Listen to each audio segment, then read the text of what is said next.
believe it or not, your name came up in a conversation about Roy Nelson. But from, no. But from this standpoint, we were talking about Roy wanting to get stronger, but he keeps saying bigger. I think you can attest to the fact that you can get stronger and smaller, right?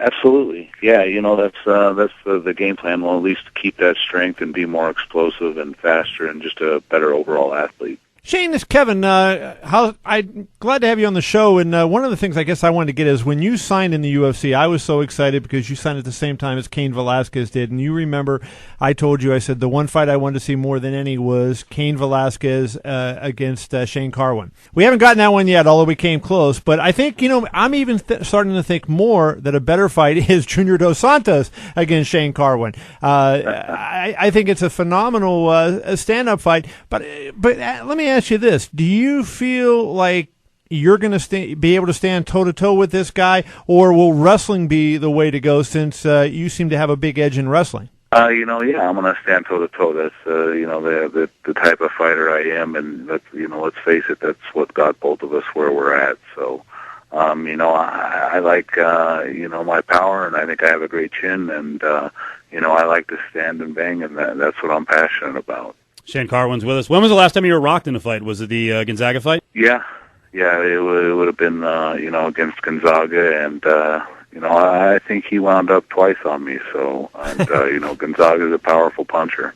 What does that say, when you're in a fight, and until you really get clocked like that in the middle of a fight, you don't know how you're going to deal with it. Can you take us back to, I think that was UFC 96, if I remember correctly, when that happened, because, you went down and you kept your composure. Can you talk about that and after the fight, how that impacted your confidence and your future ability? When Gonzaga hit me, I was, stunned for a second or two, and actually, if you remember, he took me down. He actually he had a single leg, and I felt comfortable in there. I had recovered, and he kind of did a dirty little trip on me there that I hadn't seen before. So, my hat's off to him for that takedown, and we were against the fence, and I knew that Gonzaga was a black belt, and I didn't want to be underneath him. So, the goal that we had worked in camp was just getting back up to the feet.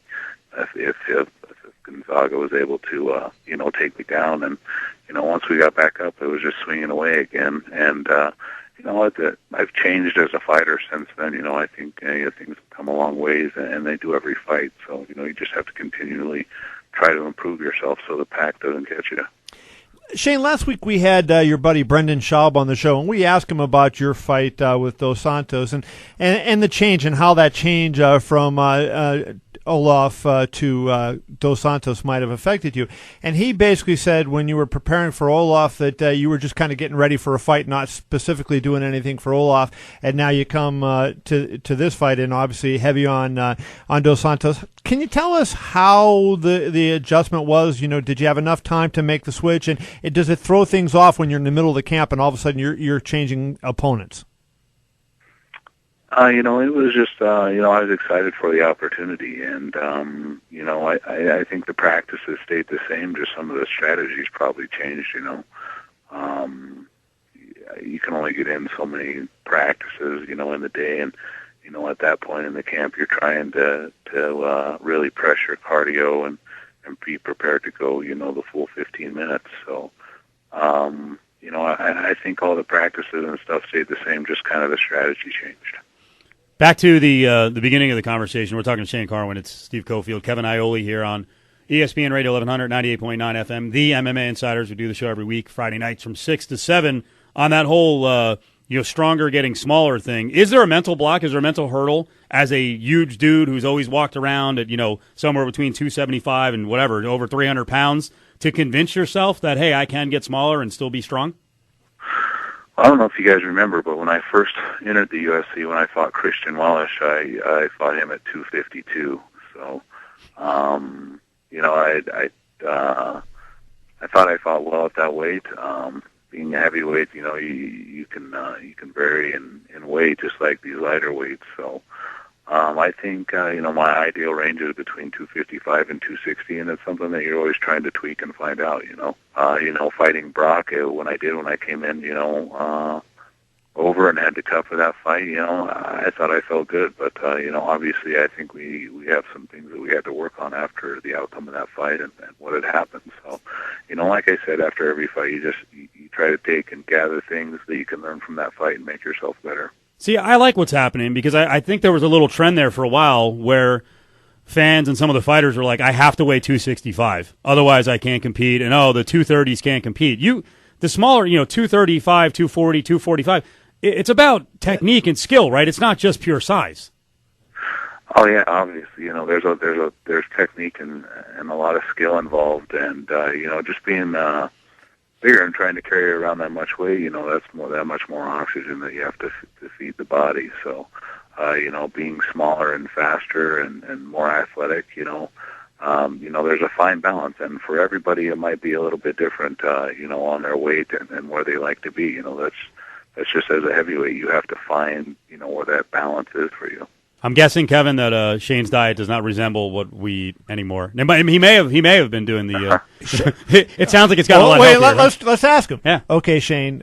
Pizza Hut, yes or no? I wish. Zabas. What's that? No Zabas, Mexican, a little Mexican food. Any? I'm here in Colorado, and that's probably my favorite food is Mexican, and I haven't eaten it probably for 3 months. You basically had a chef at your disposal, right? I do, yeah. Josh Ford's been helping me out with Ford's Fuel, and it's basically, it's you talk about guys like Fitch and all these guys that have gone organic and stuff. I'm not to the vegan level that they are. I mean, I have chicken and fish, and I'm only taking maybe a quarter of the protein that I used to. So, he's really adjusted some things and brought some things to my attention that they make a lot of sense, and I think you guys will get to see the results June 11th. Do you think that you still have the same quickness that you had? Because I think you had pretty good hand speed. Do you have the same quickness that you had, or are you better?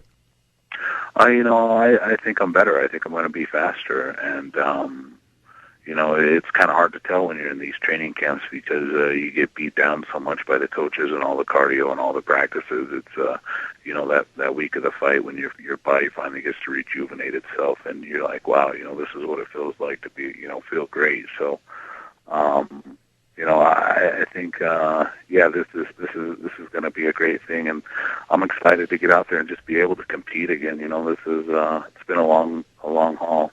Well, one thing Brendan said that I'm happy to hear is that you can still dunk. You throw down a mean jam, which I still can't believe you can, but that's a sick athletic move. And hey, Shane, I don't know if you know this, but I talked to Roy Nelson last week, and believe it or not, he claims he can dunk.